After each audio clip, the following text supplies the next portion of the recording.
तो बच्चे को लेकर एक धोबी के पास चली गई। उस धोबी को कहा कि इसका वालिद इस दुनिया फ़ानी से चला गया है, इसको धोबी का काम, सिलाई का काम सिखा दो ताकि ये कल में आने वाले वक्त में ये अपना गुजारा कर सके। जब माँ उस बच्चे को धोबी के पास छोड़ कर आई तो जब बच्चा दूसरे दिन जाने लगा तो रास्ते में बच्चे ने एक मदरसा देखा, उस मदरसे में चला गया। जब उस मदरसे में चला गया वो मदरसे में सारा दिन पढ़ता रहा। दूसरे दिन वो मदरसे में चला गया, सारा दिन पढ़ता रहा। जब धोबी ने उस औरत के घर पैगाम भेजा कि आपका बेटा काम पर नहीं आ रहा, क्या वजह है, तो जब उसकी माँ तलाश करती करती उस मदरसे के पास से गुजरी तो देखा कि उसका बच्चा उस मदरसे में तालीम हासिल कर रहा है। जब उसने देखा तो वो मदरसे में गई, कारी साहब से कहा कि ये मेरा बच्चा, इसका वालिद इस दुनिया से चला गया है, मैं इसे काम पर भेजती हूँ, ये मदरसे में चला आता है। तो जो कारी साहब थे वो मामू के इमाम थे, वो कहने लगे कि अभी भी ये तेरा बच्चा एक दिन बादशाह के तख्त पर बैठकर ऐसा जाम पिएगा कि तू भी हैरान हो जाएगी कि पिस्ते का जाम पिया करेगा बादशाह के तख्त पर बैठकर। वो माँ कहने लगी कि कहाँ मेरा बेटा और कहाँ बादशाह का दरबार। जब माँ ने उससे ज़ोर लगाया काम पर भेजती, वो काम पर न जाता, बच्चा मदरसे चला जाता। तो माँ ने भी कहा कि माँ ने उसे कहना छोड़ दिया, बच्चा मदरसे पढ़ता रहा यहाँ तक कि उसने 8 साल मुकम्मल किए, आलम का कोर्स किया, फाजल का कोर्स किया। जब किताबें पढ़कर घर आया तो माँ से कहने लगा कि माँ खाने के लिए कोई चीज़। माँ ने कहा कि ये मेरे पास सूखी सी रोटी के चंद टुकड़े हैं, अगर तू काम करता तो काम पर जाता तो कमा कर लाता, मैं भी अच्छा खाती, तू भी अच्छा खाता, ये कुछ टुकड़े हैं, खाने तो खा लो। माँ ने जब सूखे टुकड़े दिए तो उसने नकार कर दिया, वो बाजार चला गया। जब वो शहर चला गया तो क्या देखता कि जब शहर जाने लगा कि उसके साथ एक यहूदी का घर था। यहूदी ने जो आने वाला रास्ता था वो तंग कर दिया, मकान शीद करके जो गली थी वो तंग कर दी। जिस तरह आज हमारे होता है कि जितनी गली छोटी कर दी जाए, कोई कहता नहीं कि क्या वजह है। वो यहूदी ने भी ऐसा ही किया कि मकान जो गली पहले बहुत ज़्यादा खुली थी वो मकान उसने गिराया, गली को तंग कर दिया। तो उस लड़के ने कहा कि आप गली को क्यों तंग कर रहे हैं। तो उस यहूदी ने तंजिया बात की कि जब आपके सोने के लदे हुए ऊँट यहाँ से गुजरेंगे तो ना गुजरने लगेंगे तो मैंने ये गली दीवार हटाकर पीछे कर लूँगा। इत्तेफाक से वो शहर चले गए। जब शहर देखते हैं कि शहर सुनसान है, हर तरफ सन्नाटा छाया हुआ है। एक सिपाही से पूछते हैं क्या वजह है कि सन्नाटा क्यों छाया हुआ है।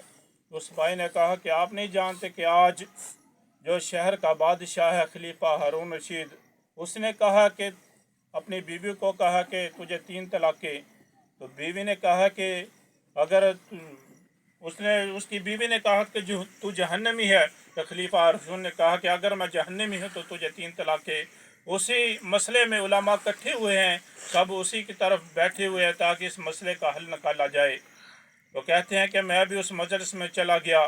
जब उस मजलिस में चला गया तो मैंने कहा कि इस मसले का हल मैं निकाल दूँ। तो उलमा कहते हैं कि तू हमसे ज़्यादा पढ़ा हुआ है। तो एक उलमा ने कहा कि इसे भी मौका देकर देखते हैं।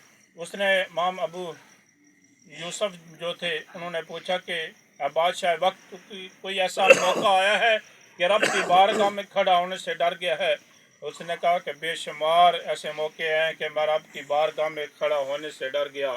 तो इमाम अबू यूसुफ ने कहा कि वाली मन खाफ मकाम रब ही जन्नतान, कि जो रब की बारगाह में खड़ा होने से डर गया उसके लिए 2 जन्नतें हैं, लिहाजा तू जहन्नमी नहीं, तू जन्नती है, लिहाजा तेरी बीवी को तलाक नहीं हुई।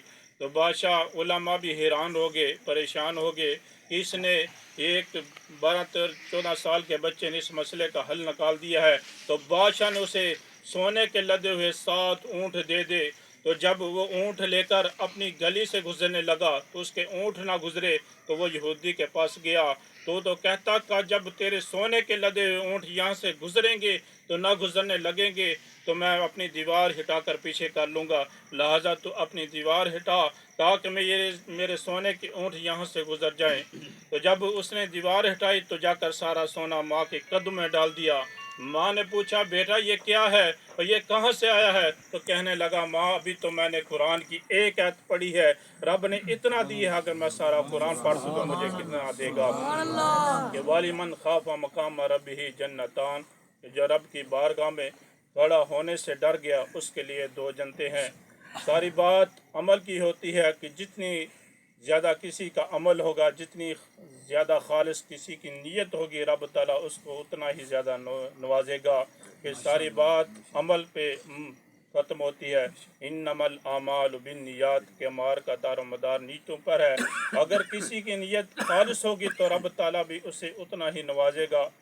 مثال کے طور پر اگر ہم دیوار میں جو فین کے لیے سوراخ رکھتے ہیں، اگر ہماری نیت یہ ہے کہ ہم اس سوراخ کو اس لیے رکھ رہے ہیں کہ جو اذان کی آواز ہے وہ ہمیں سنائی دے، ہوا تو آنی ہے، اگر نیت اذان کی ہوگی تو رب تعالیٰ اس کو اذان کا ثواب دے گا۔ جتنی زیادہ نیت اچھی نیت کرنی چاہیے تاکہ رب تعالیٰ ہمارے نامہ اعمال میں ثواب کا اضافہ کرتا رہے۔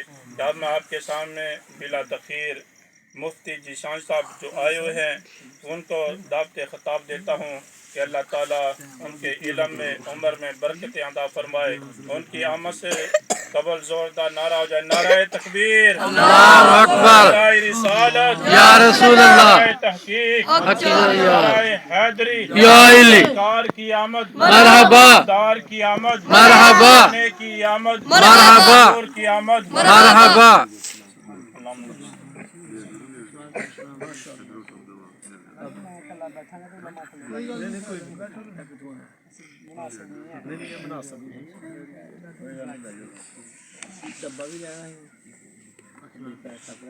بسم اللہ الرحمن الرحیم۔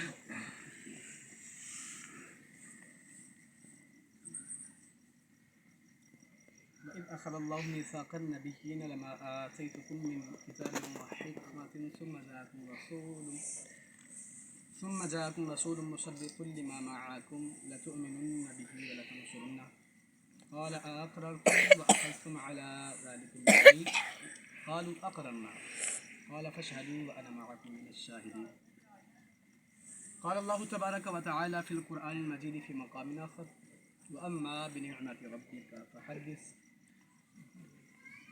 مزید فرمایا قل بفضل اللہ وبرحمتہ فبذلک فلیفرحوا هو خیر مما یجمعون آمنت باللہ صدق اللہ العظیم۔ فرمان مصطفیٰ صلی اللہ تعالی علیہ وآلہ وسلم کہ تم جہاں بھی ہو مجھ پہ درود پڑھو، تمہارا درود مجھ تک پہنچتا ہے۔ سبحان اللہ۔ علامہ صاحب بیان فرما رہے تھے نا کہ اگر کوئی غم ہے تو درود پڑھو، اس طرح کے کوئی شعر پڑھ رہے تھے، پریشانی ہے تو اس حوالے سے حدیث مبارکہ بھی باقاعدہ ہے، یہ شعر ہی نہیں بلکہ حدیث مبارکہ ہے، ترمذی شریف کی روایت ہے جس کا مفہوم ہے جب مصائب تمہارے زیادہ ہو جائیں نا، مشکلات بڑھ جائیں تو حضور پہ درود پڑھا کرو۔ حضور فرماتے جو مجھ پہ درود پڑھے گا نا اللہ پریشانیاں بھی دور فرما دے گا، گناہ بھی مٹا دے گا۔ سبحان اللہ۔ حضور علیہ السلام پہ درود پڑھنے کی بڑی برکتیں ہیں اور بے شمار برکات ہیں، اور حقیقت بھی یہی ہے، بلکہ ایک حدیث مبارکہ میں پڑھ رہا تھا درود کے حوالے سے بے شمار روایات ہیں۔ اور آگے کیا فرمایا، یہی بات ختم نہیں کی، آگے مزید فرمایا قال اقررتم، اے نبی و رسولو اقرار کرتے ہو، وعدہ کرایا، وعدہ کر کے فرمایا نبیو اقرار کرتے ہو جو میں نے تم سے وعدہ لیا ہے کہ جس نبی کی نبوت و حکمت ہوگی، جس نبی کی رسالت ہوگی، رسول کی، میرا رسول آئے گا تو اس پہ ایمان لانا ہے، انہی کی تصدیق کرنی ہے، انہی کی شان و عظمت۔ نبیو اقرار کرتے ہو، قال اقررتم، اقرار کرتے ہو، رب نے فرمایا نبیوں رسولوں سے یہ حکم، انہوں نے کیا کہا قال اقررتم واخذتم علی ذلکم اصری، جو اللہ نے وعدہ لیا ہے تم سے، وعدہ پیمان لیے ہیں، اس پہ اقرار کرتے ہو؟ سبھی نے کہا قالوا اقررنا، ہم اقرار کرتے ہیں، ہم وعدے کے پابند ہیں۔ مولا جب بھی تیرا رسول آئے گا نا، जिस नबी की नबूवत डंके छाने अजमतें बयान होती होंगी ना, जब तेरा रसूल आ जाएगा वादा करते हैं उसी पे ईमान लाएंगे। सुभान हम अल्लाह। वादा करते हैं जब भी रसूल आखिरी नबी आ जाएंगे हम उन्हीं की अजमत के डंके बजाएंगे, ये वादा हमारा है। अच्छा, रब ने वादा ले लिया, रब ने इकरार भी करा। देखिए हुजूर की शान को कितना पक्का करके लोगों को बताया जा रहा है। जब मैं एक सवाल करता हूँ आपसे, अल्लाह को नहीं पता था कि जब मेरा रसूल आना है बज़ाहिर दुनिया में कोई नबी होना ही नहीं? अल्लाह नबियों से वादा ले रहा है, नबियों मैं तुम्हें हिकमत और किताब देने वाला हूँ, जब रसूल आएंगे तो उन पे ईमान लाना। अल्लाह को नहीं पता था किसी नबी रसूल ने होना ही नहीं उस वक्त जब हुजूर आएंगे? ज़ाहरी तौर पे नहीं होना, मालूम था।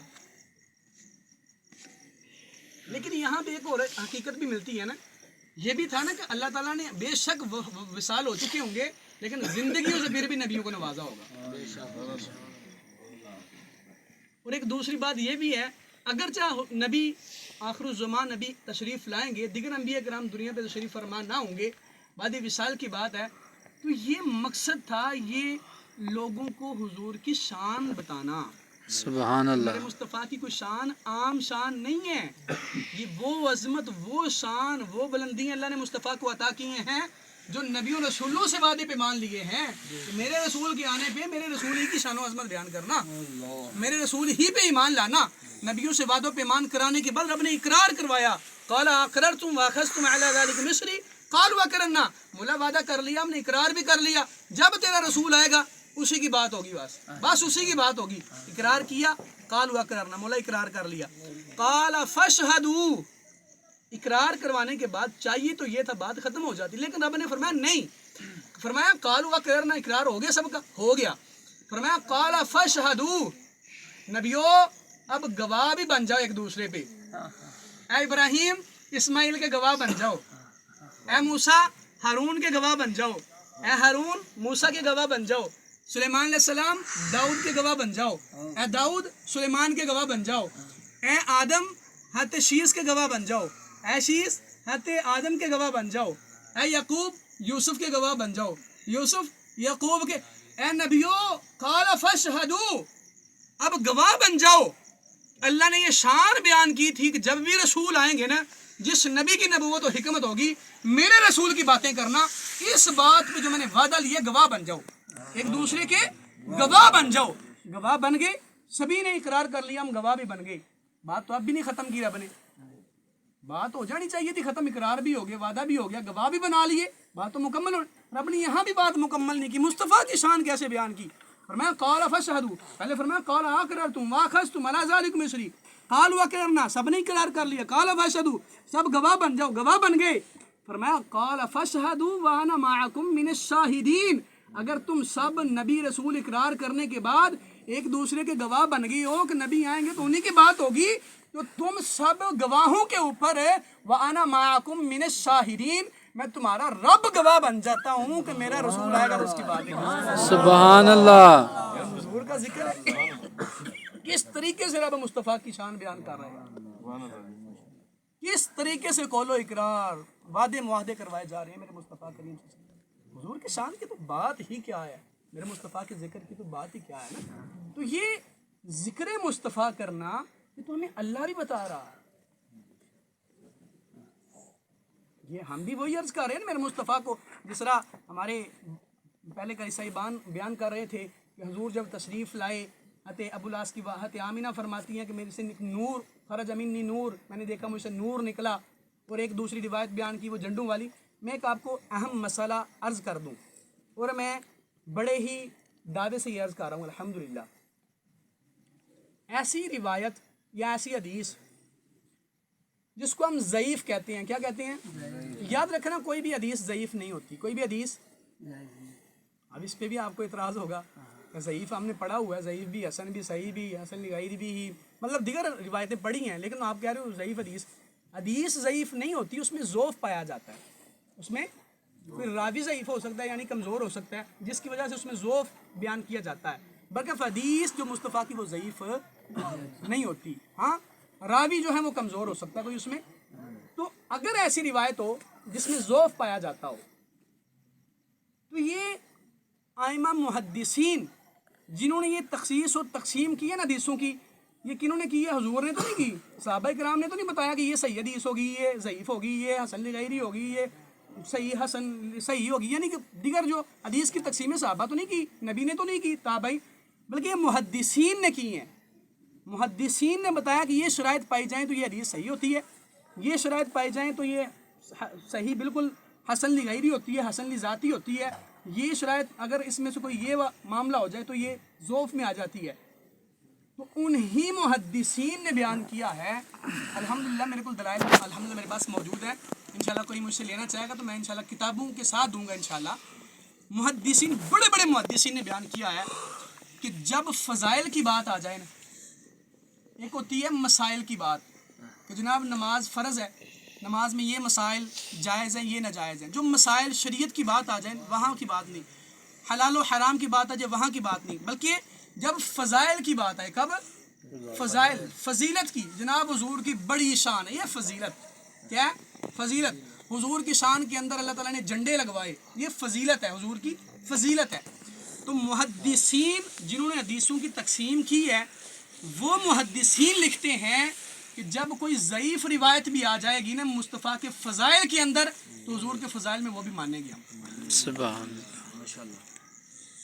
ضعیف روایت بھی حضور کے فضائل کے اندر، حلال و حرام کے اندر نہیں، مسائل شریعہ کے اندر نہیں، صرف فضیلت مصطفیٰ کے اندر، صرف فضیلت کے اندر، فضائل کے اندر اگر کوئی حدیث ضعیف بھی پائی جاتی ہے، ضعف بھی پایا جاتا ہے، محدثین جنہوں نے یہ حدیثوں کی تقسیم کی ہے وہ لکھتے ہیں حدیث ضعیف پہ بھی ہم عمل کریں گے حضور کی شان بیان کرنے کے لیے، فضائل مصطفیٰ بیان کرنے کے لیے۔